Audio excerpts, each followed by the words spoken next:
announcements. All right. Hope you guys are doing well. It was told to me that something that was very, very disturbing, and that is that apparently Jimmy Mao is a senior. And that's disturbing to me, not because Jimmy is a senior, but because that means that I am that old, which is unfortunate because he was a freshman my intern year, and that means that I've been out for a long, long, long time. So, anyway, let's get to it, shall we? This is entitled Faith, Deeds, and Cell Phones, or Don't Waste Your Life number 3. You guys, the last couple semesters that I've been here have been Don't Waste Your Life number 1 and Don't Waste Your Life number 2. Thank you guys so much for the opportunity. We're going to be in the book of James, James chapter 2, verses 14 through 26. So if you have your Bibles, you can turn there. If not, it'll be up on the screen. I want to say first, give a little bit of a disclaimer. This is a difficult passage. Okay? This is a passage that a lot of times we wrestle with, and we've heard a lot of different things about. And the take that I'm going to have on it, it may be a little bit different than something that you've heard, but I promise you that regardless of your spiritual age, there's something that's good for you in here. Okay? Maybe if you're not a follower of Jesus, understanding what this passage is about is crucial to understanding the gospel.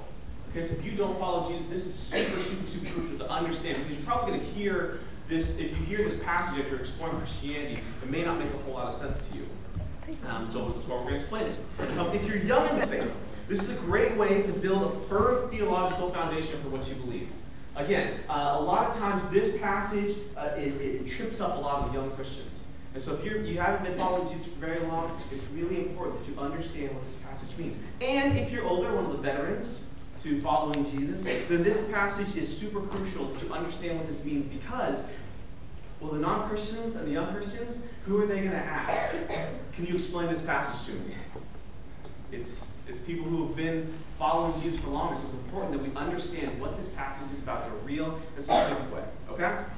So, I implore you, do not check out, don't do one of those Christian glaze things where your eyes kind of roll to the back of your head and you're like, oh, I know what this passage is about. Actually, I'm the older son, not the younger son. Like that's the prodigal son thing, right? Everybody's heard it before. Like you've heard this passage before.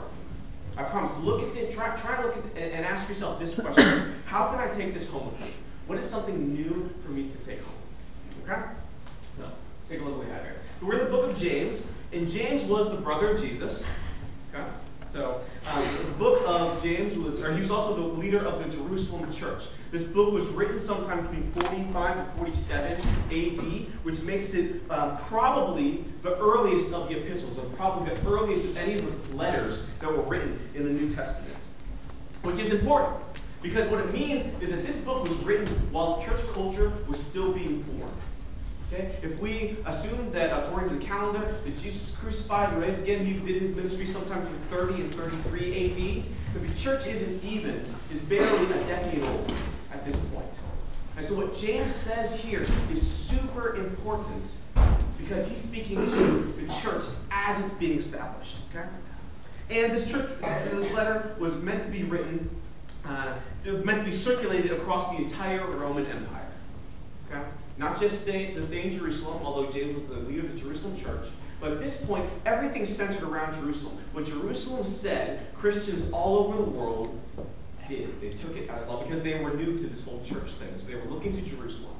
So James is writing this letter to give them instructions. And we'll read this passage, okay? It says, "What good is it, my brothers and sisters, if someone claims to have faith but has no deeds? Can such faith save them? Suppose a brother or sister is without clothes and daily food. If one of you says to them, 'Go in peace, keep warm and well fed,' but does nothing about their physical needs, what good is it? In the same way, faith by itself, if it is not accompanied by action, is dead. But someone will say, 'You have faith, I have deeds. Show me your faith without deeds, and I will show you my faith by my deeds. Do you believe that there is one God? Good! Even the demons believe that and shudder. You foolish person. Do you want evidence that faith without deeds is useless? Was not our father Abraham considered righteous for what he did when he offered his son Isaac on the altar? You see that his faith and his actions were working together, and his faith was made complete by what he did. And the scripture was fulfilled that said Abraham believed God, and it was credited to him as righteousness, and he was called God's friend. we see that a person is considered righteous by what they do and not by faith alone. In the same way, was not even Rahab the prostitute considered righteous for what she did when she gave lodging to the spies and sent them out in a different direction? As the body without the spirit is dead, so faith without deeds is dead. Who's heard this passage before? Who's read this passage before? Raise your hand. Most of us, right? Most of us. Okay?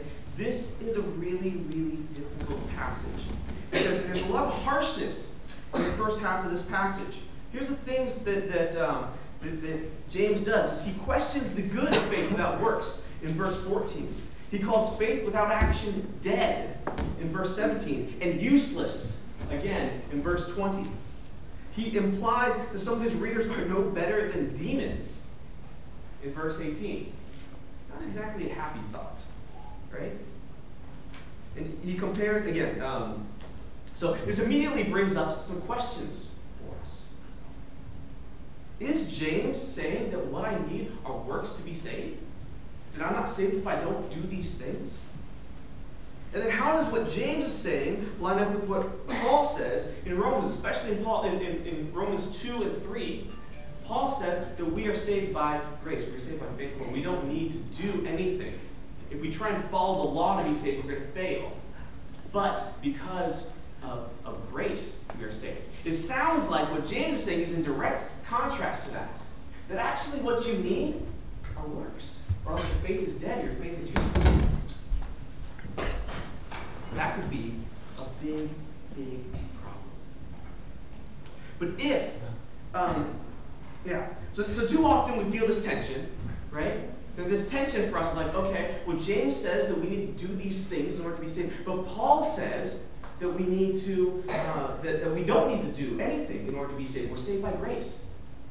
And we feel this tension, and immediately we do one of three things. The first is we dismiss it. We say, we just won't read that passage again. It'll be okay. Like that accidentally got into the Bible, James. Don't worry about it. It's okay. It's okay. It's okay. The second is we pick a side. We say, well, they're obviously in conflict with one another, so one of them must be right. And invariably, well, most of the time, we pick Paul. Why? Well, Paul's written more of the Bible. He obviously has more, more cachet, right? He has more stock in that. Or, well, Paul's more prominent in Acts, and so we know all the stuff that Paul does. Who's this James guy? Brother Jesus. Yeah, right. Have you seen his brother? Sort of thing, right? Or we say that, we pick Paul's side. And that's also a big problem. Right? If we don't regard this passage at all, we just dismiss it, then we run into this problem that the number of different non-Christians I talk to all the time, they say, here's the problem with the number of Christians. There's give me two problems. They say, one is that they're hypocrites, is that their actions don't match their words. And two is that they're not intellectual. They don't actually think. If they actually saw all the different incongruencies and all the different inconsistencies in the Bible, there's no way they would actually follow Jesus. So if we just dismiss this passage, we're falling into that camp.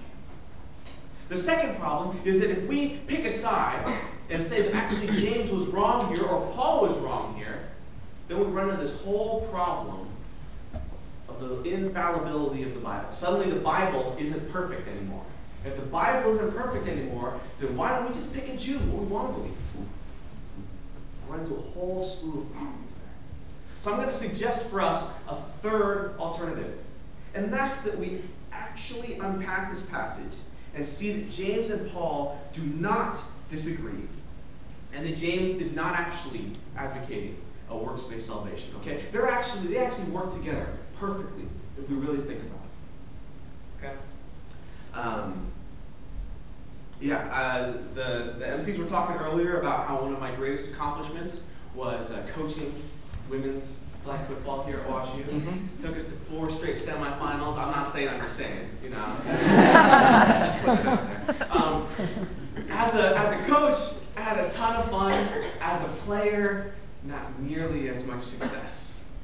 We were just bad. My rule is always, if I'm one of the top 3 players on your team, you're in a lot of trouble.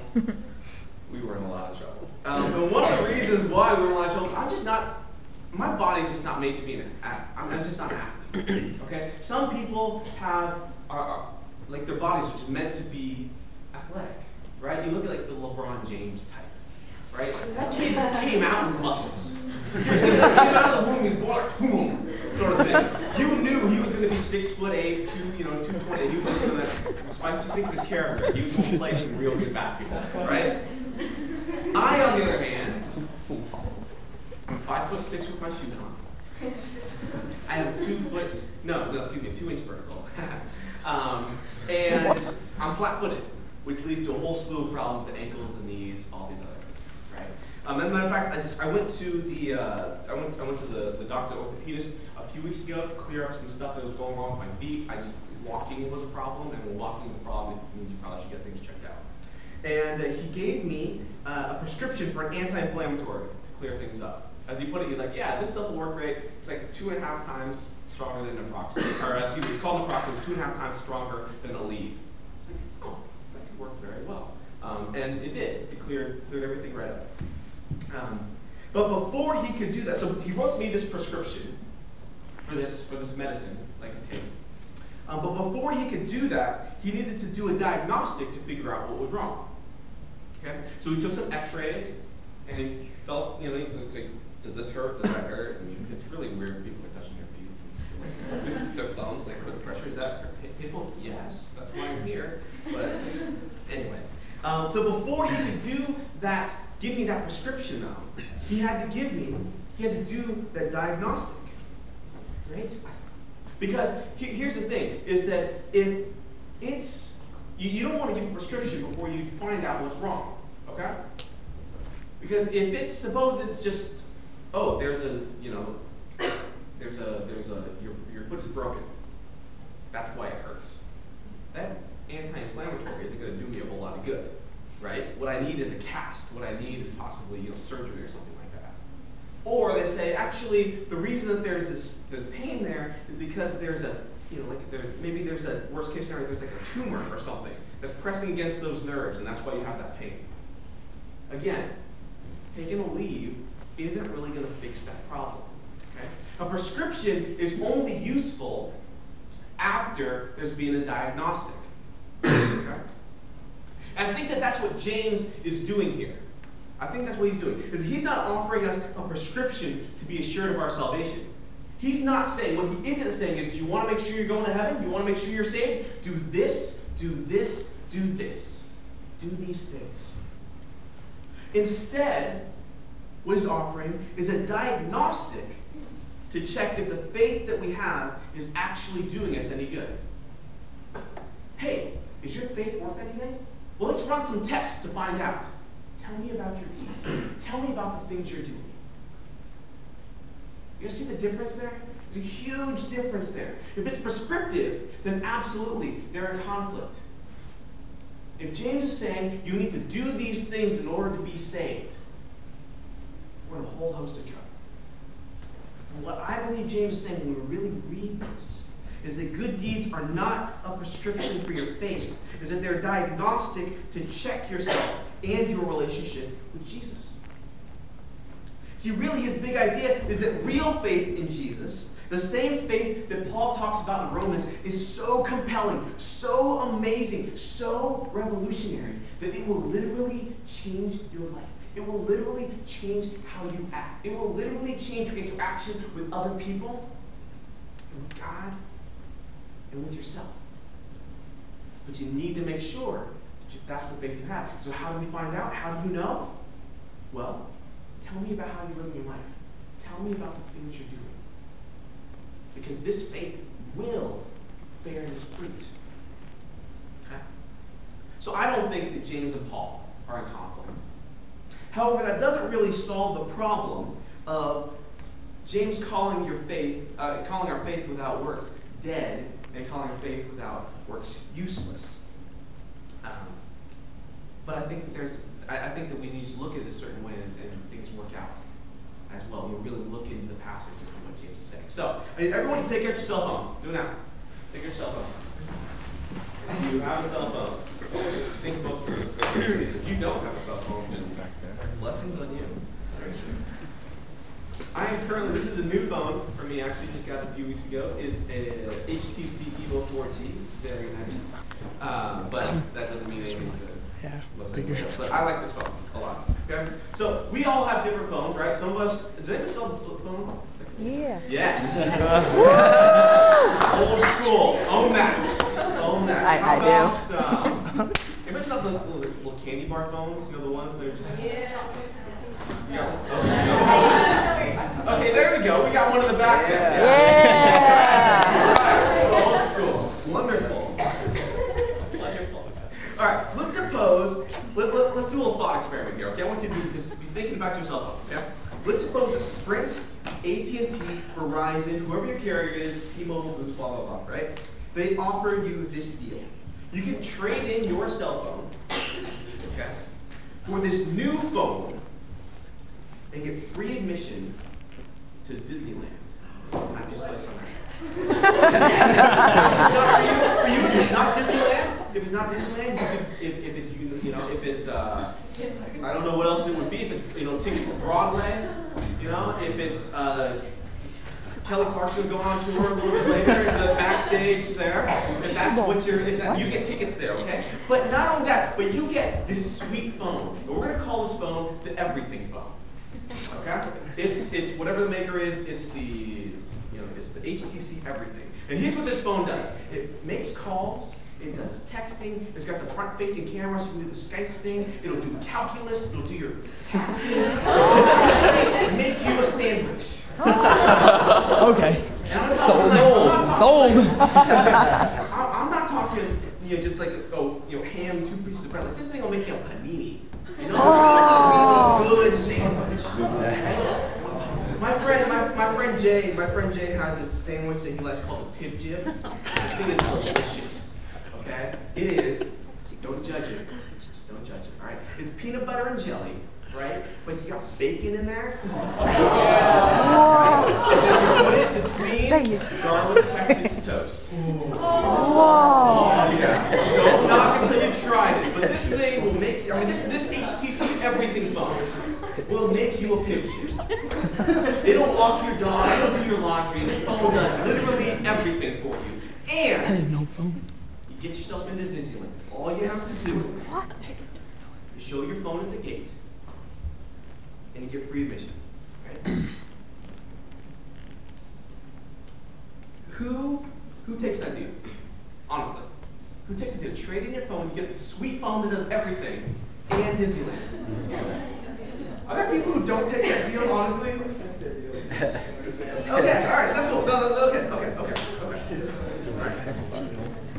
So here's the thing about that though, is that your phone, your everything phone, is going to get you into Disneyland as long as you have it.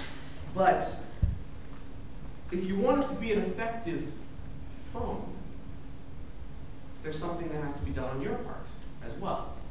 See, if you want it to be able to make calls, use the internet, text, do whatever, make yourself a sandwich, right? There's work that you have to do. Specifically, you have to make sure that the battery on your phone is charged. Because what good is a cell phone without a battery? Not a ton, right? We've all been through these scenarios before. Hey, I can't talk. I got like 2 seconds left on my battery. I'll call you back later after I charge it in, or something like that, right? I love my phone, but a problem with it is it has no battery life whatsoever. I actually carry in my backpack, I carry 3 spare batteries with me. Because this thing does everything and it takes a whole lot of juice to do it, right? And there's nothing worse, right? We know this. There's nothing worse than having a cell phone with a dead battery. What do we call a cell phone without a battery? We call it dead. We call it useless. I didn't hear what someone else called it. Paperweight or something. A paperweight, right?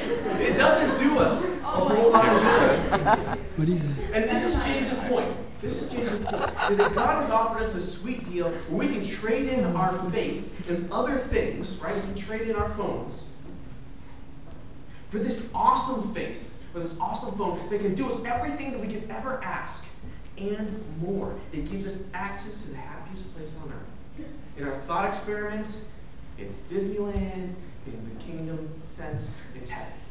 Right?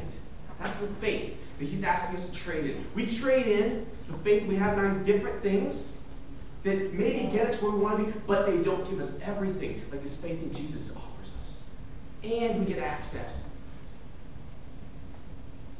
to the happiest place on earth. But a cell phone without any batteries, a dead cell phone, it doesn't actually do us a whole lot of good. In the present tense, it's useless. Between now and Disneyland, it doesn't do us anything. Once we get to Disneyland, right, we can show our phone and we'll get in where we need to get in. But between now and then, it's useless. And oftentimes, what do if something's useless? We say, well, it's not worth it right now, right? We throw it away. But we don't take it with us. We don't use it like we ought to use it because it doesn't do us any good. In the same way, faith, if it hasn't been charged up, if our faith hasn't been charged up, if we don't have the works to give it life or vibrancy, then our faith is dead and useless in between the time between now and heaven. And too often, when that faith is dead, we say, well, it's not worth it. So we leave it at home. We don't take it with us everywhere. We don't use it because it doesn't do us any good. And how often have we seen, I'll bet we can all name 5, 10, 15 people that we know, our friends, our family, that have experienced this before. Where they said, you know what, my faith isn't doing me a whole lot of good. I'm not getting anything out of it between now and Disneyland, so you know what, I'm just going to go ahead and leave it. I don't need it.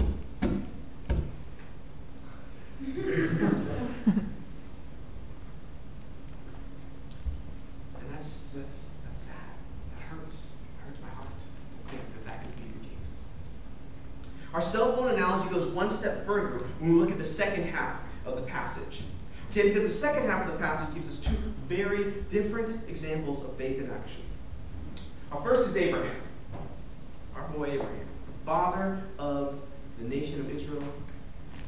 God makes a covenant with him. And Abraham is one of the most important people in the Bible. On the flip side, we have Rahab, who is a prostitute in Jericho. She's in Joshua 2, if you'd like to look at the Old Testament for her story. In both instances, their actions made their faiths complete, just like it says in verse 22. So what can we learn from these two examples? Okay, we have Abraham, who's the father of the nation of Israel. If there was ever anybody who was chosen by God to be Abraham, and we have Rahab, a prostitute in Jericho. Abraham's phone was still in great working condition 30 years after he first received it. Okay? 30 years prior to what's talked about in James, God gives him, makes a covenant with Abraham and says, you're going to be a great nation. You're going to be a nation with great people. He gives him the phone right there and says, here's your everything phone. Just a direct line to me. You got this. But it wasn't until 30 years later that James talks about his faith being made complete. When God asks him to sacrifice his son, his only son, Isaac. Abraham goes for him. Why? Because he had 30 years charging up his phone, 30 years of following after Jesus, of having his work to the point where his faith was already complete. God said, bring out your cell phone, make a call for me. Abraham says, no problem. Got it. Rahab was new to following God, but that did not stop her from immediately putting her faith into action. A quick summary of what happens in Joshua 2 is Joshua sends a couple spies to Jericho because they're going to take down the city of Jericho. And these spies end up staying at Rahab's house, and the king of Jericho sends these people, the soldiers, to say, well, look, we know there are some spies there, and we need you you need to kill them so that they don't get back to their base and they can't take us over. But Rahab says, I know that your God is the God that we ought to be worshiping. So I'm going to hide you guys so you guys are safe. You guys don't have to worry about that. And then you guys can get away and tell your people what needs to be done to take over the city. Rahab was brand new to following God. But that did not stop her from immediately putting her faith into action. That did not stop her from immediately plugging in her phone. In the case of Abraham, if anyone had enough clout to coast on his credentials as a follower of God, it would be Abraham. Right? Abraham, God, I've been following you for 30 years. I'm going to take a pass on this one. That's cool. But he didn't. To bring back the cell phone analogy, Abraham had been rocking that phone for a long time. He still had the candy bar phone, right? And the T9 and everything like that. But he was faithful in keeping it charged and effective. And so for those of us who have grown up in the church or been following Jesus for a long time, my encouragement for you is to continue to pursue Jesus with the same vigor and excitement that you did when you just started out. There is always good work to be done for the kingdom. There is always good work to be done for the kingdom. And Rahab, she was new to following God, but that did not stop her from immediately charging her phone. She had an opportunity to back up her faith, and she did not, with action, and she did not disappoint. Her phone may have been straight out of the box, but that didn't stop her from charging at the first chance she had. So for those of us who are brand new to the faith, or think that we maybe are too young, or too broken down, or too inexperienced, or too something else in order to do something amazing for the kingdom, Rahab is our example that regardless of how long we have had our faith, we must always be willing to seize the opportunity to do good work for the kingdom. Again, there is always good work to be done for the kingdom. It does not matter to me if you've been following Jesus, if you've had your faith, or if you've had your cell phone, to use our analogy, for 15 minutes or 15 years. There is always, always, always good work to be done for the kingdom. And so that's my encouragement to every one of us here. Every one of us here. Okay. So, how do we bring it home? How do we take this home? I said, that's great. I learned something new today. And whenever I look at my cell phone, I'm going to suddenly be thinking about Abraham, Rahab. Maybe not. I don't know. But I'm asking this question. What is one way you can live out your faith this week? Again, it doesn't matter how long you've been following Jesus, or if you're not following Jesus at all. How can you live out what you actually believe? I'm not saying that everybody here has to sacrifice their son. I'm not saying everybody here has to go find some spies and hide them. I'm saying, what is one way that I can practically live out my faith this week? Maybe it's I'm going to go reconcile with my roommate because Jesus tells me that our grace is, our God is a reconciler. He's a peacemaker, so I'm going to do that. Something along those lines. You know? Or maybe it's something much grander. Like I'm going to invite my classmate who I know is not a follower of Jesus. I'm going to invite him or her to do a gig with me, to study the Bible with me. Wherever your faith is taking you, how can you live that out this week? Okay? Sorry, that's for a different thing. Okay. And then some other practical things for the long term. Okay? When you charge your phone tonight, or in my case, constantly, ask God to reveal to you ways that you lived out your faith during the day. Do it diagnostic. Plug in your phone. God, how was I following you today? How was I living out my faith today? And be honest with yourself. As Asian Americans, we have a tendency to be immediately down on ourselves and be thinking about all the ways that we failed. That's not what this is saying here. Okay? What I'm saying is, ask God, what are the ways that I did good?